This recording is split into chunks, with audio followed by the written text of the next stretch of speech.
Bakit matagal mag-settle down ang mga lalaki kaysa sa mga babae?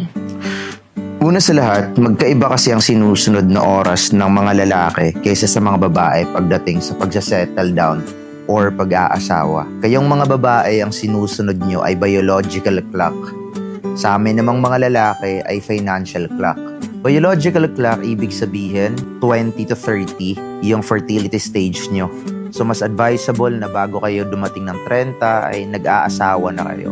Kasi kapag lumagpas kayo ng 30 at hindi pa kayo nag-asawa, nagdi-decline din yung fertility stage nyo. O lumiliit yung tsansa na magkaanak kayo.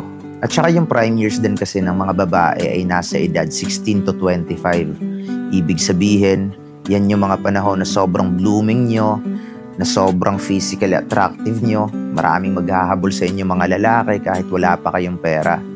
On the other hand, kami namang mga lalaki, yung prime years namin ay nasa edad 30 to 40 years old eh. Kasi sa mga panahon na yan, dyan pa lang kami nagkakaroon ng financial freedom or nagiging financially stable. Ibig sabihin sa mga panahon na yan, kaya na naming bumuhay ng sarili naming pamilya. Men by nature kasi noon pa lang, we are the providers eh. So, kapag responsable ka na tao, ay hindi mo talaga minamadali ang pagsisettle down or pag-aasawa.